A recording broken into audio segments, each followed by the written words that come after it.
Hello everyone, welcome to Arvind Edutech. और इस video में हम डिस्कस करेंगे न्यूक्लियर साइज और न्यूक्लियर डेंसिटी के बारे में। ये हमारा सेकेंड पार्ट है चैप्टर न्यूक्लियाई का, और इसके पहले के वीडियोस आप देख सकते हैं चैनल पे। जैसा आप जानते हैं कि जो एटम है वो एक सॉलिड ऑब्जेक्ट है। एटम एक सॉलिड ऑब्जेक्ट है तो उसका रेडियस वेल डिफाइंड है, लेकिन न्यूक्लियस एक सॉलिड ऑब्जेक्ट नहीं है। ओके, न्यूक्लियस का तो उसकी जो बाउंड्री है या फिर आप बोल सकते हो सरफेस एरिया है, वो वेल डिफाइंड नहीं है। वो डिपेंड करता है कि उसमें कितने न्यूक्लियॉन्स हैं, मतलब कितने प्रोटॉन और कितने न्यूट्रॉन्स हैं, राइट। फिर भी हम उसका जो रेडियस है वो मेजर कर सकते हैं। जैसा हमने देखा था अल्फा पार्टिकल स्कैटरिंग एक्सपेरिमेंट में, डिस्टेंस ऑफ क्लोजेस्ट अप्रोच में, राइट। तो हम उसमें रेडियस का हमने उसमें डेरिवेशन किया था उसका। और ऑल्सो हम न्यूक्लियस को एक स्फीयर मान के चलते हैं तो हम उसका वॉल्यूम भी फाइंड कर सकते हैं। अभी जो वॉल्यूम है न्यूक्लियस का, ये डिपेंड करता है उसके मास नंबर पे, मतलब उसमें कितने प्रोटॉन और न्यूट्रॉन है। Mass of volume of sphere होता है 4/3 पाई आर क्यूब।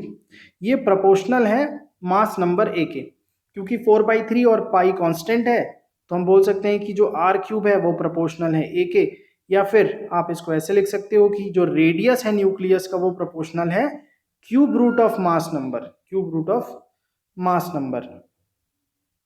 क्योंकि यहाँ पे प्रोपोर्शनैलिटी का साइन है तो इक्वल करने के लिए कोई कांस्टेंट चाहिए, तो आर हो जाएगा R naught A to the power 1/3। अब ये जो आर नॉट है, आर नॉट एक कांस्टेंट है, आर नॉट एक कांस्टेंट है। इसको हम बोलते हैं न्यूक्लियर यूनिट साइज।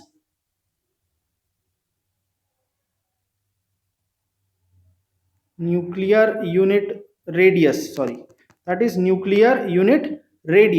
तो हम ये अज्यूम करते हैं कि जो न्यूक्लियस है उसका जो एवरेज रेडियस है, that is R naught is equal to 1.2 into 10⁻⁻15 metre, या जिसको हम बोल सकते हैं लगभग 1/2 फर्मी के आसपास है। वैसे न्यूक्लियर का साइज डिपेंड करता है उसमें कितने न्यूक्लियॉन्स हैं। जैसे अगर हम कंपेयर करेंगे सल्फर के न्यूक्लियर साइज को और यूरेनियम के न्यूक्लियर के साइज को, तो बहुत ज़्यादा डिफरेंस है, राइट। पर ये एक एवरेज न्यूक्लियर साइज हम यहाँ पे मान के चलते हैं आर नॉट। तो ये आपका रिलेशन है, ये इसको आपको नोट डाउन करना है। और अब हम डिस्कस करते हैं न्यूक्लियर डेंसिटी के बारे में। न्यूक्लियर डेंसिटी, ठीक है, जो न्यूक्लियर है ना, बहुत बहुत बहुत डेंस होता है।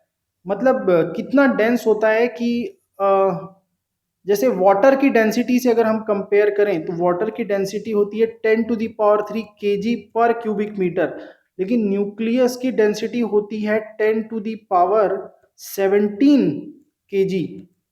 तो ये बहुत बहुत ज़्यादा डेंस है। इतनी डेंसिटी का कोई भी मैटर, मतलब कोई भी मेटल हम ले लें, जो मैटर जो हमारे पास अवेलेबल है जिसको हम जानते हैं वो नहीं है। इतनी डेंसिटी का मैटर मिलेगा आपको न्यूट्रॉन स्टार के अंदर, जहाँ पे बहुत ज़्यादा टेम्परेचर की वजह से जो मैटर के सारे इलेक्ट्रॉन ऑर्बिट जो है वो छोड़ देते हैं। खैर, यहाँ पे हम डिस्कस करते हैं इसकी डेंसिटी के बारे में। तो जैसा अब न्यूक्लियर के साइज पे डिपेंड नहीं करती इसकी density, right. So density of nuclear matter is independent of size of nucleus.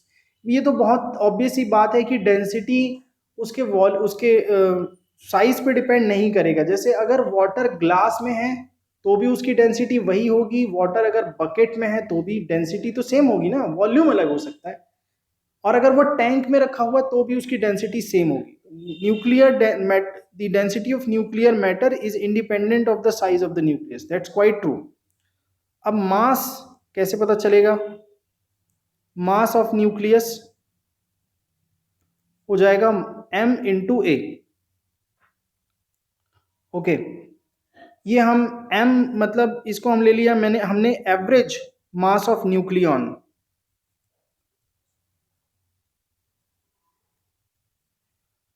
अच्छा, वॉल्यूम ऑफ न्यूक्लियस हो जाएगा 4/3 पाई आर क्यूब। आर का रिलेशन अभी हमने देखा है कि आर इज इक्वल टू होता है आर नॉट a⁻1/3, इसको हम यहाँ पे अप्लाई कर देंगे वॉल्यूम वाले फॉर्मूले में। वॉल्यूम वाले फॉर्मूले में अप्लाई कर देंगे तो ये हो जाएगा 4/3 पाई r0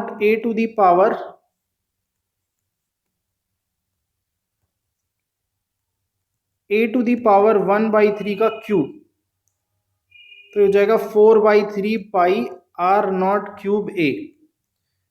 ये हो गया हमारा वॉल्यूम ऑफ द न्यूक्लियस। तो डेंसिटी कितनी होगी? सो द न्यूक्लियर डेंसिटी का फॉर्मूला आपको पता ही है, that is equal to mass upon volume. So mass of the nucleus is m into a and volume of the nucleus is 4/3 pi r0 cube a। तो ये हो जाएगा 3 ऊपर 3m अपॉन 4 पाई r0 क्यूब। फिर से लिख देते हैं इसको। तो इस तरीके से हमारा जो फाइनल रिजल्ट है वो हो जाएगा density of the nucleus 3m upon 4 pi r0 cube, right. तो आप देख सकते हो कि ये जो न्यूक्लियर है इंडिपेंडेंट ऑफ नंबर, लेकिन मास नंबर से इंडिपेंडेंट है डेंसिटी। अगर इसको हम कैलकुलेट भी कर सकते हैं, इसकी सारी वैल्यूज हमारे पास है। r0 की वैल्यू होती है 1.2 into 10⁻⁻15 metre. Mass of one proton और approximately neutron also is 1.67 10⁻⁻27 kg।